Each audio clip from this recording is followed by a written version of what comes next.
Hello, my name's Rebecca and welcome back to a new video. It is July and that means it's time for the mid-year book freakout video.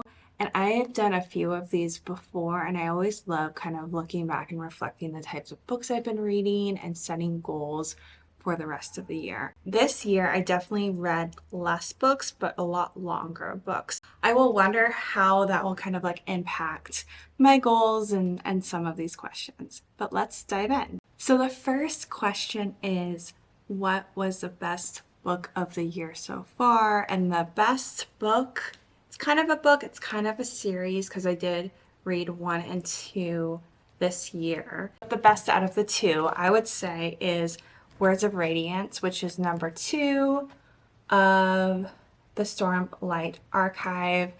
If you've never heard of the Stormlight Archive by Brandon Sanderson, it is a high fantasy book in a world where these gods kind of figures who were called the Knights Radiance had left thousands years ago, but they did leave their armor and their weapons, which has magic in it. There's also like gemstones, which does have some magic in it, but only when these high storms, which these storms that are like worse than hurricanes, come through and they kind of get magic again in these gemstones. So in this world, we follow multiple characters. The two that I really focus on are Callahan, I think that's how you say him, Callahan and Shallan. And I felt like they both really developed themselves more in book number 2, specifically Shallan. I felt like she was kind of annoying in the first book, but by the second book, she was such a dynamic character and really grew into her own strength. So I absolutely love this book. This book feels like you're watching an epic movie and you do not want to stop. Even though it's so long, it's completely worth it. The next question is, what was my favorite sequel so far? And I read a few series this year, but my absolutely favorite sequel was The Story of a New Name by Elena Ferrante. This is not a story by a new name. I don't have it right now, but this is the third book that I'm currently reading. And I think that shows that how much I like the sequel, that I was like, I absolutely had to read the third book. If you haven't heard of the My Brilliant Friend series by Elena Ferrante, it's about 2 girls in a very working class, very poor community in Italy. And I think it begins in like the 1940s or 60s or something like that. So relatively recently, but not too recently. And they're both very, very smart and they have a lot of hopes and dreams, but not a lot of resources. And the stories kind of show how each friend lives a different kind of life based on different circumstances that happen to them. And Alina has a very good way of showing social issues, gender issues, all historical backgrounds of things without it seeming like she's pushing it on you or she's trying to teach you something. It just melds so much into the story itself. Like it would need that, and it makes it so much richer. So I absolutely love the sequel because it went into more of their adult lives and really reflected on the first book so much and like their growth. That was an absolutely amazing book. The third book is also very good, but I haven't finished it yet. The third question is a new release that you want to read but you haven't read so far. And that for me is How to Be a Renaissance Woman by Jill Burke, I believe. And this book is a historical nonfiction book, and I am trying to read a little bit more historical nonfiction. I just find it really interesting, and I think it brings a lot of context when I'm reading other kinds of fiction set in that time. But this is basically about the Renaissance through like a woman's perspective.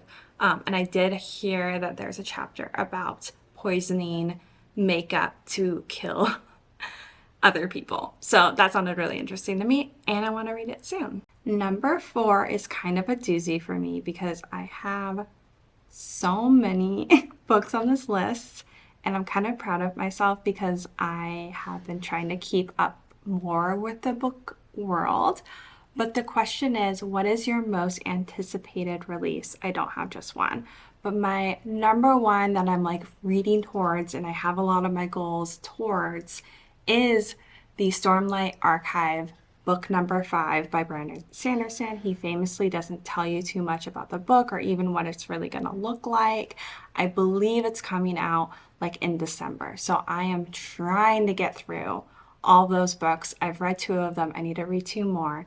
And then I'll be able to read book number 5 when it comes out. So we shall see. It's going to be like Harry Potter all over again. The next anticipated read is by a fellow YouTuber, Lucy Wood, and she has written a book called ReWitched, and she says it's kind of like a cozy fantasy based on Gilmore Girls, and it's kind of spooky and it's kind of fall themed. So it's just all of my things that I think I'm going to love in the fall, and when it gets cold I can kind of cozy up with a coffee and read it, and it's just going to be amazing. So I'm so excited. I'm so happy for her.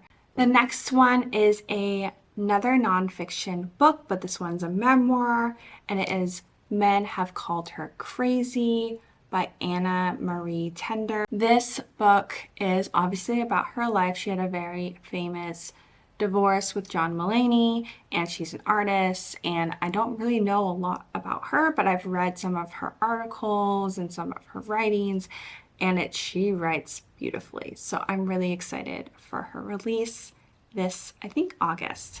Lastly, I'm so excited for Ava Reed's new book, Lady Macbeth. It looks absolutely beautiful. I just read one of her other books, and I'm like, this girl knows how to write for me. She knows how to write dark academia. She knows how to add a little bit of romance, but not too much. I'm just so excited for another one of her books. Number 5 is Biggest Disappointment this year, and this has to be How I Became a Tree by Sumana Roy. I don't think that everyone's going to be disappointed by it, but in one of the reviews or somewhere, people were saying that it's a lot like Braiding Sweetgrass, and that's like one of my top books ever, and it was really nothing like it, besides there was some sort of nature components in it, but it was a lot of what I felt like ramblings and not a lot of coherence to it, which I do like a little bit of ramblings in my books, but I think this was like too much for me. I didn't really connect with it. There would be some points where I would really think it was beautiful writing, but then there was just summaries of other books, and I just didn't feel like it really gave me much. So that was quite a disappointment for me, but I do think other people might like it, but it was not for me. Question number 6 is biggest surprise of the year, and that would have to be This Is How You Lose the Time War by Max Gladstone. And this book is a sci-fi book, which I was like, I don't know, sci-fi with romance, time travel. Maybe I like it. I do like watching Doctor Who. It was everything I love in like a literary fiction book. Like, it had such beautiful writing, such slow burn romance. It really reminded me of Doctor Who in the best kinds of ways. And it was so creative. I really love this book. This was one of my 5-star reads, and it just completely surprised me. I absolutely loved it. It was so sweet and so creative. I would have never thought of this. This was great. Number 7, I kind of talked about already, but new favorite author or favorite authors. It definitely has to be Brandon Sanderson and Ava Reed.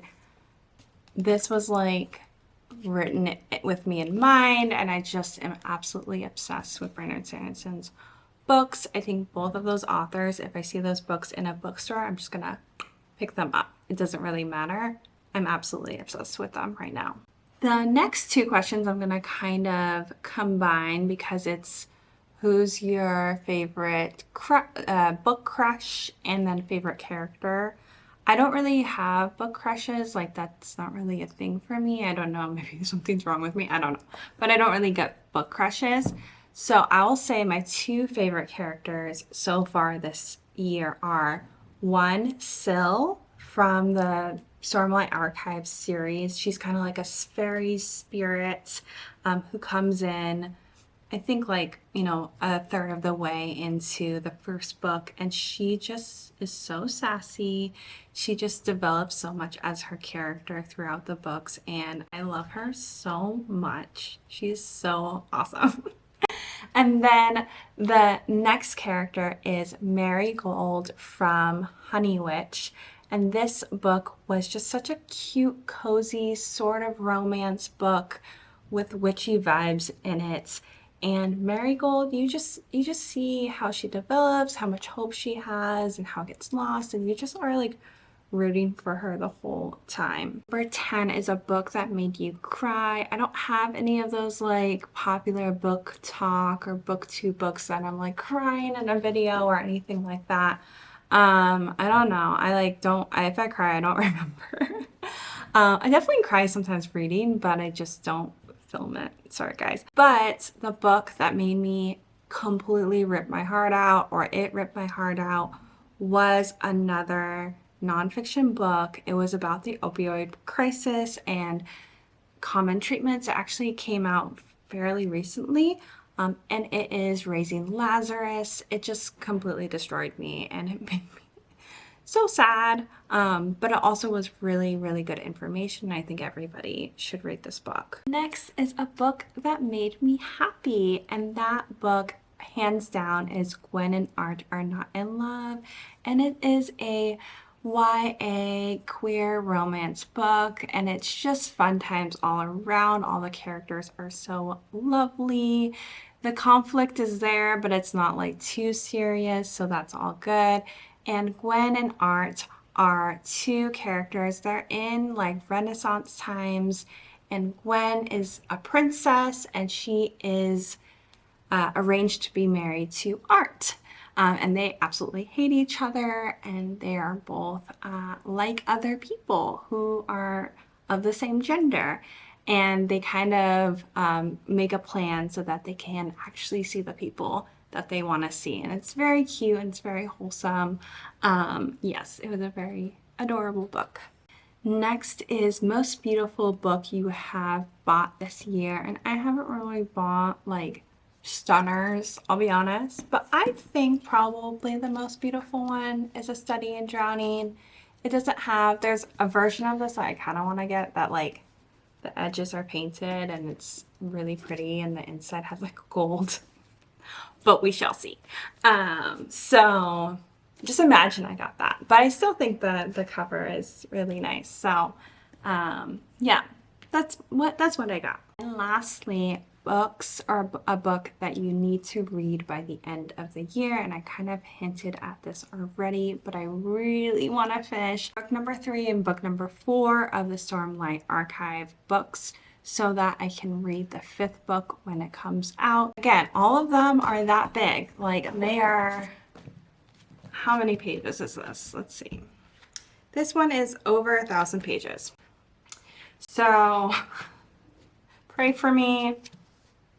Please pray for me. Yes, that's mostly it. That's like my main ones I want to read. I also want to read all those books that I mentioned that are coming out soon, especially ReWitched. I don't have a big game plan besides that. I think the over 1,000 books are going to be enough of a challenge for me. I don't think I need any more challenge. But yes, this was the video. Thank you so much. What are your book goals this year, and what books have you really, really enjoyed this year? I will see you in the next video. Bye-bye.